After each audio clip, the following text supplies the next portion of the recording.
Oi, pessoal, meu nome é Augusto Diniz, colunista de cultura de Carta Capital. Não deixe de se inscrever no canal do YouTube de Carta Capital para receber notificações de novos vídeos. A gente conversa agora com a cantora, compositora e percussionista Alessandra Leão. Obrigado, Alessandra. Obrigada eu pelo convite. Que bom estar aqui hoje para conversar um pouquinho.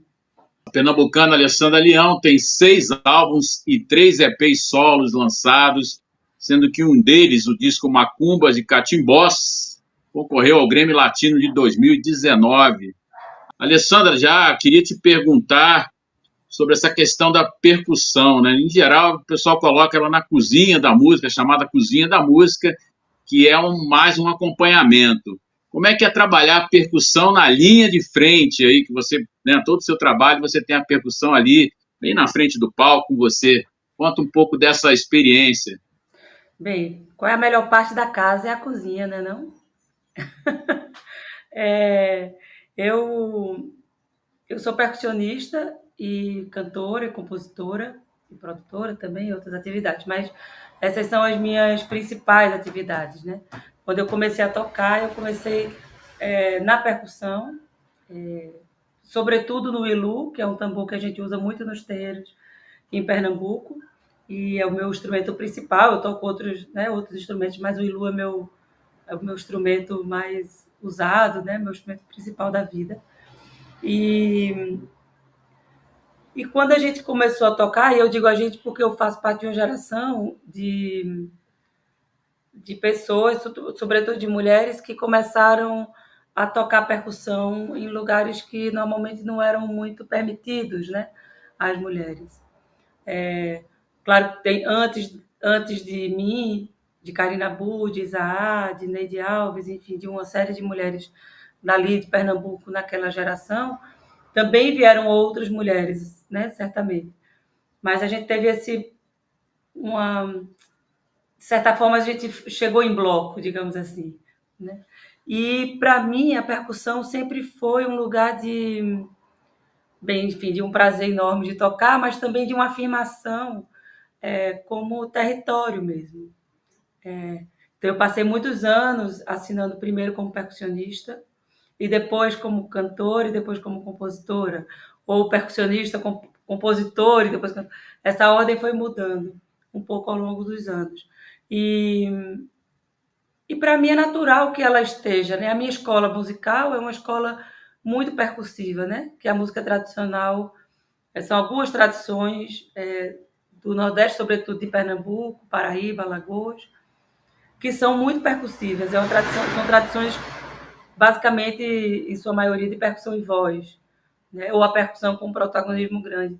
Então, para mim, tem uma certa naturalidade sonora mesmo de ter a percussão à frente e não como um mero acompanhamento dentro de um contexto maior também. Agora, é interessante observar que a percussão, né, ligada, ele é totalmente ligada à nossa formação musical, formação brasileira, né?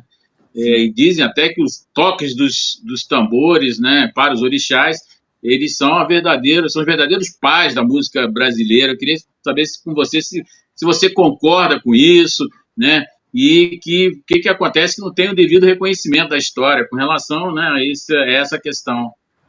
Bem, eu sou, além de percussionista, né, de musicista profissional, eu também sou curimbeira do meu terreiro, do terreiro que eu faço parte, que é o Recanto Quiguiriçá, em Guarulhos, aqui em São Paulo. E dentro das tradições de terreiro, o tambor ele é uma entidade, ele não é um acompanhamento, né? E a música ela não é um acessório ao ritual, ela é que conduz o ritual, ela sustenta, né, os trabalhos que vão acontecer. Para mim, mesmo antes de eu ser curimbeira, né, mesmo antes de eu ter essa função dentro do terreiro, para mim o tambor já tem essa função de ser de ser o meu principal instrumento na vida, mas de ser esse lugar de uma conexão com o sagrado. A mim interessa sempre muito o sagrado. Pode ser o sagrado da religião, mas o sagrado da festa também. Então, a percussão está ali permeando tudo, né? E essa é a grande fonte estruturadora da música brasileira. São as tradições de terreiro, não só os terreiros religiosos, não só os terreiros de candomblé, de jurema, de umbanda, de babassuê, tambor de mina, de batuque, não só esses terreiros, mas como, não só dentro da religião, mas como a própria religião extrapola suas fronteiras do terreiro. E ela passa também para os terreiros da rua, né? Para os terreiros de maracatu, para os terreiros de caboclinha, para os terreiros de coco, de sambada, enfim, de várias outras tradições, né? Do próprio forró, do próprio... Então, a percussão, ela é estruturante da música brasileira e a música de terreiro, especificamente, né, de terreiro de matriz africana e indígena, também são estruturantes da música brasileira. Normalmente eu digo aos meus alunos que é praticamente impossível, se você escuta música brasileira, você não sabe, nunca ter ouvido um Ijexá, nunca ter ouvido um Congo, nunca ter ouvido um barravento. É praticamente impossível. Isso está no cerne, né, na constituição da música brasileira. Mesmo quando a percussão não está de frente. Ela está presente na clave, ela está presente no jeito de tocar o violão, no jeito de dividir as melodias, como a gente pensa ritmicamente, a voz ou os instrumentos, enfim. Então, a percussão ela tem esse eixo, talvez seja um grande eixo da música brasileira como um todo, que vai se diferindo a partir de cada região do Brasil. Né? E o que acontece, Alessandra, que não tem esse reconhecimento na história devida, né? Como você bem explicou, né? Ela está no eixo aí da música brasileira, mas nem para todo mundo isso tem esse significado ou essa importância, né? O que acontece? Acontece o que acontece na sociedade brasileira como um todo e se reflete nisso também, que é essas músicas são de tradições negras, indígenas, né? Feitas na sua maioria por pessoas mais pobres, feitas na sua imensa maioria por pessoas negras e indígenas ou descendentes. E as religiões de matriz africana e indígena no Brasil sempre foram e seguem sendo marginalizadas, sempre foram e seguem sendo tentando, né, tentam que sejam apagadas ou reclusas ou, né, silenciadas. Então, eu acho que talvez para mim a fonte principal que explica a forma como a gente olha para as músicas tradicionais, para as tradições do Brasil, né, para a cultura popular, se reflete a partir da lógica de como a gente olha para a sociedade de um modo muito mais amplo. Né? Esse é só um dos reflexos disso. Né? Uma coisa que me atrai no teu trabalho é a sua ligação aí com a cultura popular, né? Uma estreita relação, aquele projeto lá, o de 2021, projeto Acesa, né? Que envolve um disco e uma websérie, né? De 15 episódios, onde você tem encontro com mestres, músicos e líderes religiosos, né? Em sua maioria lá da Paraíba e Pernambuco. É bastante interessante, porque você é tudo muito ligado aí às tradições, né, do baque, do maracatu do baque solto, né, a jurema, que você já citou, umbanda, candomblé, ciranda, coco. Eu queria que você falasse dessas manifestações. Elas são as que, de fato, fizeram a sua formação, né, e também como é que é essa sua relação com esses mestres e essas mestres, a importância, né, de estar em contato com eles. Bem, essa é a minha escola, né? Eu comecei a tocar com 17 anos, mas com 16 anos eu sou de Recife, natural de Recife.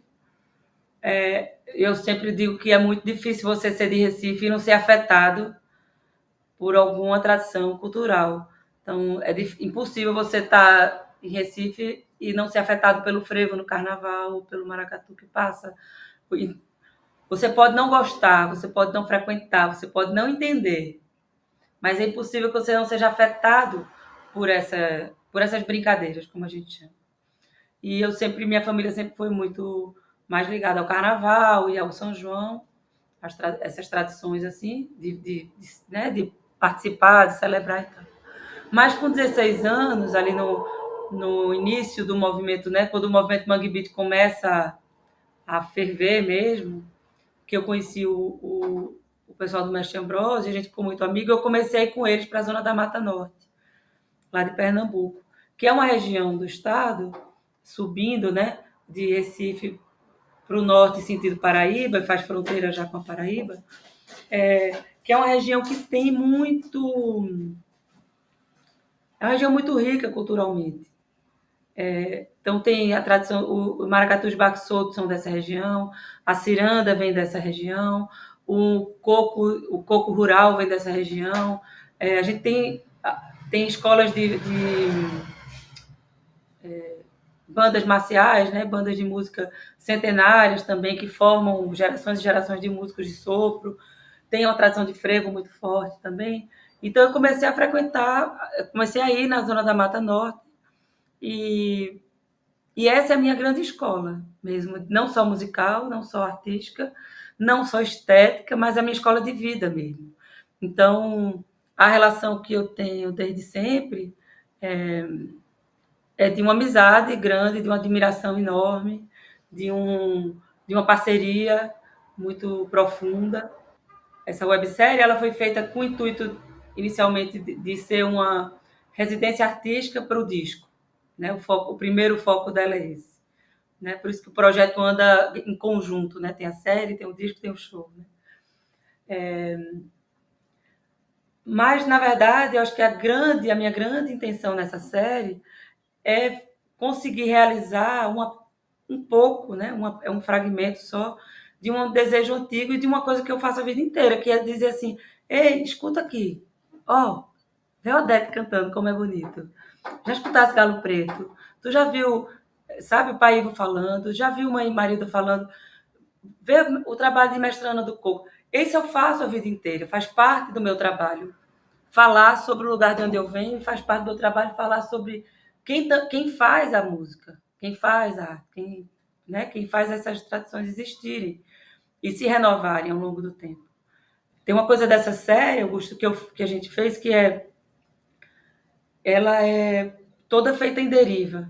Então, a gente sabia o ponto de partida, mas a gente não tinha um roteiro pré-definido, nem tinha um roteiro nem da conversa, né, nem das perguntas. Não era uma entrevista, era uma conversa. E que também estava disponível para a deriva. Né? E esse processo de fazer essas conversas em deriva também foi uma forma de convocar um lugar de escuta mais profundo, talvez. De uma escuta mais atenta, de ouvir o que a outra pessoa está ali falando, perguntar coisas que, sei lá, para amigos que eu conheço há muitos anos que estão ali na série, como o Nilson Júnior, ou como a própria Odete, ou como Mestre Galo Preto, perguntar coisas que eu no cotidiano acabo não perguntando. E me colocar num lugar de escuta que no cotidiano a gente às vezes acaba não se colocando. Bacana. Essa série está disponível lá no canal do YouTube da Alessandra Leão. É bem legal, densa a série. Pode ir vendo aos poucos, né? São 15 episódios, é bem extenso, mas é bastante interessante ver lá como é que se relaciona, né, com as tradições populares, como é que elas acontecem, que a Alessandra foi lá visitar lá os mestres e as mestras né, de várias vertentes aí culturais das tradições. Ô, Alessandra, você lançou recentemente uma música aí com a cantora Verônica Ferriani, né? Desenvolve vários projetos, né? Dá curso também sobre Ilu, né? Que é o seu tambor, né? Que você usa. Você tem um projeto com o Mestre Sapopemba, né? Eu queria que você falasse desse conjunto de projetos aí. Você fica à vontade aí. Bem, eu sou muito inquieta e eu gosto muito de encontros, né? Eu gosto muito de assunto.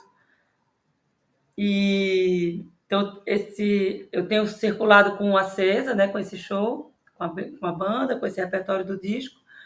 Também tenho feito esse show com o Mestre Sapopemba, já tem 1 ano e meio, mais ou menos, que a gente começou a fazer. É uma parceria muito muito maravilhosa. Assim. O Mestre Sapopemba é um grande conhecedor da música brasileira, um artista imenso, assim, de conhecimento e de potência artística mesmo. E a gente tem feito esse show, às vezes em duo e às vezes em quarteto, né? Nós dois com piano, nós dois, percussão e voz, e mais 2 pianistas, a Tamires e a Thaís. E, para além desse show, eu tenho e o Acesa, eu sigo fazendo parcerias e projetos que vão surgindo ou que eu vou me inquietando de fazer. E agora a gente acabou de lançar essa música juntas, né? Uma composição da Verônica Ferriani, que está no disco dela, é o primeiro single que começa a anunciar esse disco que ela vai lançar no próximo ano. E eu fiquei muito feliz, que Verônica é uma cantora que eu já admiro há muito tempo, e fiquei muito feliz quando ela me convidou para participar.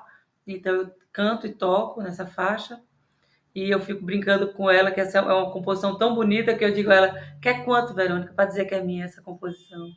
Então, queria ter feito. Há pouco tempo também saiu a faixa também que eu participei com a Lourdes da Luz, esse ano. Teve também, a gente lançou esse ano um remix com o DJ Chico Corrêa, fez um remix de uma das faixas do Acesa. Enfim, fiz turnê fora do Brasil esse ano também, foi muito boa. Para ano que vem, como é que tá? Você vai entrar na produção, né? Você também produz, como você já citou. Como é que tá aí os planos? Para o ano que vem, a gente começou a produzir agora o disco um EP, meu de Sapopemba. A gente já gravou uma parte, então falta finalizar algumas gravações e aí mexer nas coisas da pós-produção. Então deve sair no primeiro semestre. Devo lançar mais um single ainda agora no comecinho do ano, de uma música inédita, que é uma música que eu gravei lá pro EP Língua, que ficou guardadinha, e a agora decidi lançar ela. Então no começo do ano sai essa também. Tá para sair mais uma parceria com o DJ Chico Corrêa, só que dessa vez com a participação de Jéssica Caetano, que é uma artista maravilhosa, lá de Triunfo, ela é em Pernambuco também. É uma artista incrível, que eu amo muito. E começar a pensar no próximo disco, no décimo disco, começar esse assunto na cabeça ainda. Legal. Eu fico prestando atenção lá nas suas redes sociais, né? Você está sempre com alguma coisa diferente. Impressiona um trabalho que você faz com um bloco, com várias pessoas tocando tambor, assim, é uma coisa, né, assim, que cativa muito, porque é muito brasileiro aquilo lá. Eu acho que a gente, quando toca o tambor, a gente incorpora um pedaço, né, da nossa história. Eu acho que você faz isso muito bem, né? Eu acho que você deve ter esse sentimento, creio também, né, que é fazendo parte muito, muito forte da nossa história. E que esse bloco ele é também bastante interessante, porque como é que as pessoas também se agregam em torno do tambor, né? Como é que você vê isso, né? Também o tambor atrai as pessoas, né? De qualquer forma, ele tem poder, né? De chamar a atenção das pessoas, né? O som dele atrai. Você sabe, ontem eu estava falando com uma aluna minha, depois da aula, porque eu dou aula de Ilu há 7 anos, aula regular, né? Aqui em São Paulo. E também fora as oficinas quando eu viajo, mas regularmente aqui em São Paulo eu tenho atualmente 2 turmas. E ontem eu estava falando sobre isso, ela me perguntou como é que eu comecei a dar aula e como é que começou a ideia do bloco e tal. E eu falei que eu dou aula, quando eu comecei a dar aula 7 anos atrás, muito impulsionada por uma amiga, a Vânia Medeiros, que é uma grande parceira minha, no Acesa, inclusive ela faz parte também. Vânia disse, bicho, dê aula, amiga, dê aula, vá dar aula. Eu disse, mulher, quem é que vai querer fazer aula de tambor? Aqui em São Paulo, quem é que vai querer fazer aula de Ilu? Não digo um negócio desse tão específico. Vá. E ela me instigou muito. E eu falei, bem, vou abrir uma turma, vou fazer um mês. E aí eu fiz um mês de aula. E aí foi ótimo.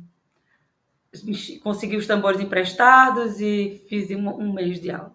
Quando foi chegando no final desse mês, a turma disse, tá tão gostosinho, vamos ficar mais um mês? Eu digo, bora, vamos fazer mais um mês.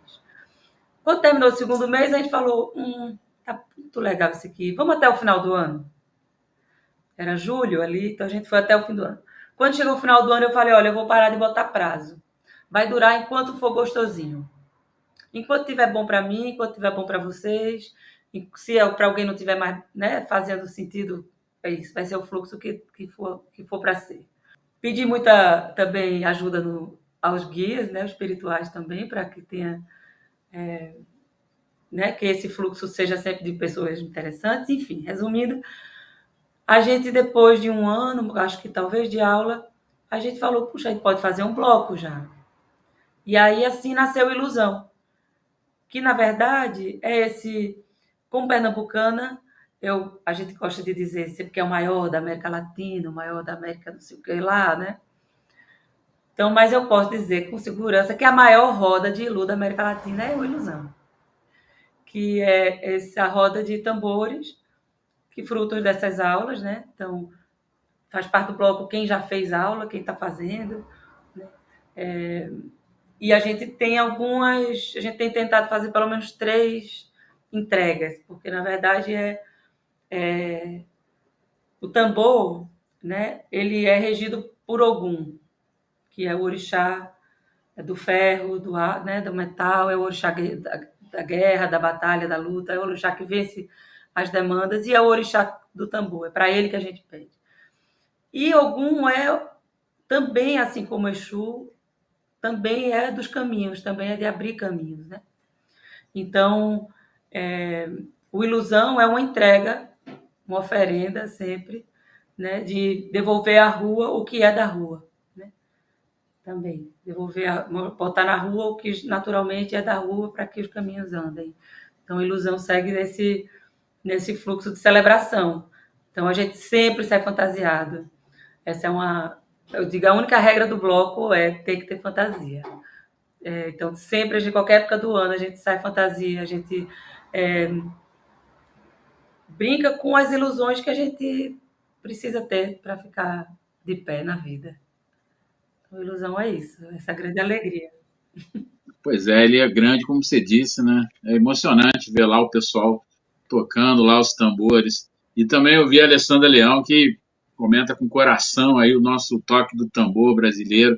Alessandra, queria agradecer aí tua participação, né? Que você tenha sucesso aí, que a Muito percussão obrigada. sua mexa cada vez mais com a gente, né? Que a gente precisa ouvir mais esse toque aí dos tambores. Eu que agradeço muito o convite, a escuta, a conversa.